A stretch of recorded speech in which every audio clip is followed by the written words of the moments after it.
The law is a system of rules that a society or government develops. This defendant absolutely lacks remorse. You are not a serial killer, right?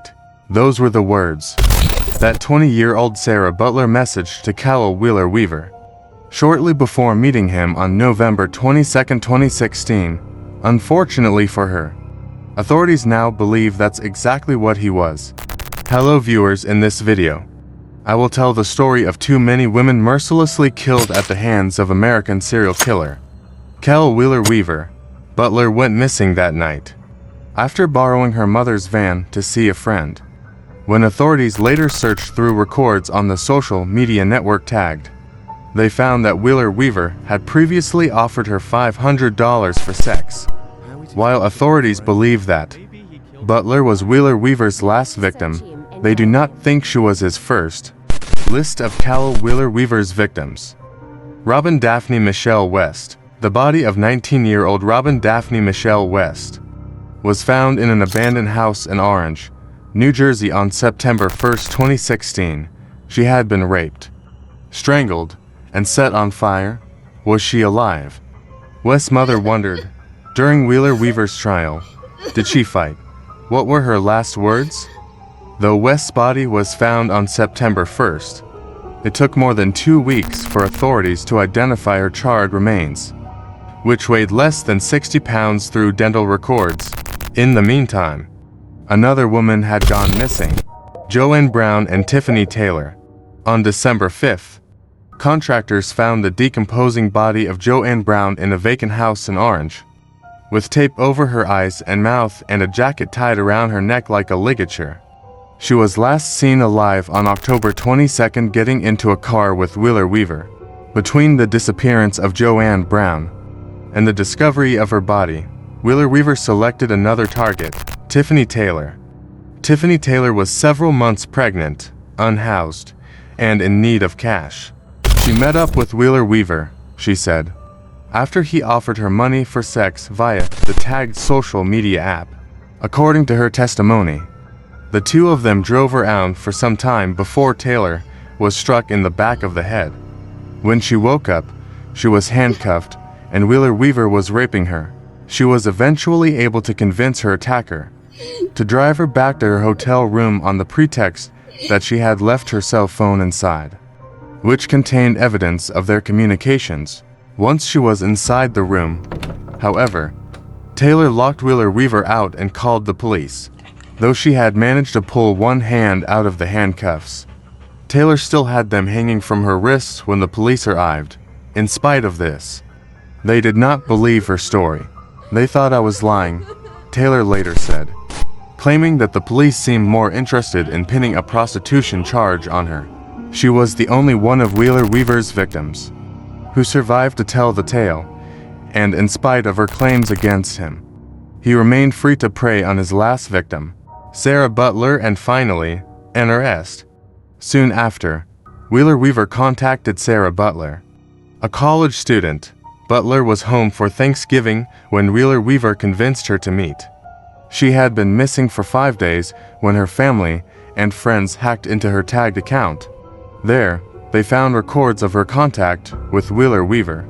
Rather than going to the authorities right away, however, they created a fake account and reached out to Wheeler Weaver, arranging a meetup at a Panera Bread. Only, they were not the ones who arrived. Instead, police met Wheeler Weaver and questioned him, but even then, they did not place him under arrest. He was not taken into custody until nearly a week later, when Wheeler Weaver was finally arrested for Butler's murder. Police began to go through his records and found data connecting him to the other killings, not only to the women themselves, but to where their bodies were found. During his trial, prosecutors argued that Wheeler Weaver used dating apps to find and lure his victims, preying on sex workers and unhoused women. This defendant mistakenly believed that he could kill them and dump their bodies, and no one would care. Essex County Prosecutor Theodore Stevens said in a statement, he miscalculated. In a 2019 trial, Wheeler Weaver was found guilty not only of 3 counts of murder, but also the kidnapping, attempted murder, and aggravated sexual assault of Tiffany Taylor. as well as aggravated arson and 3 counts of desecration of human remains. He was sentenced to 160 years in prison. The purpose of this sentence is that this defendant never walks free in society again, the judge in the case said. This defendant absolutely lacks remorse, according to Wheeler Weaver. However, that was not the case. Throughout the trial, he maintained his innocence, claiming that he had been framed for the crimes. Despite the testimony of Tiffany Taylor, I do feel sympathy for the victims, Wheeler Weaver said. My heart goes out to their family and friends. However, I was not the person who committed these crimes. Another victim, Mawa Doumbia, even after Wheeler Weaver was behind bars. However, the trail of devastation left in his wake was not yet over. On May 9, 2019, authorities found the remains of 15-year-old Mawa Doumbia in an abandoned house in Orange, New Jersey. She had been missing since 2016, and her remains were so decomposed by the time they were found that it took considerable time to identify them. Once authorities knew that they had the remains of Mawa Doumbia, however, they began connecting her to Wheeler Weaver, who they say solicited her for sex leading up to October 7, 2016, when he picked her up and she was never seen alive again. As Wheeler Weaver sat in his prison cell, prosecutors were bringing a 4th murder charge against him, citing extensive digital evidence linking Wheeler Weaver to Doumbia's death.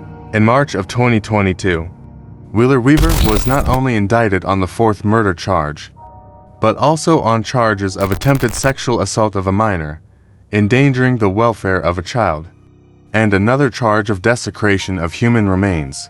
Prosecutors say that Wheeler Weaver contacted Doumbia online and solicited her for sex. He then picked her up at her family home in Newark on October 7th and took her to the abandoned house, where her body was eventually found.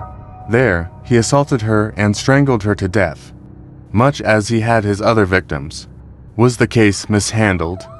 Though Wheeler Weaver is now behind bars, the authorities have been widely criticized for their handling of the case, with many pointing out that at least one woman would still be alive if police had taken the initial charges of Tiffany Taylor more seriously. Friends, this was the story of American serial killer Khalil Wheeler Weaver, who killed too many women brutally. Viewers, what you can say about him, please tell me in the comment section. Friends, if you like this story, please like this video and subscribe my channel for more amazing real stories. And do not forget to press the bell icon. Take care of yourself, and I meet you in a new video.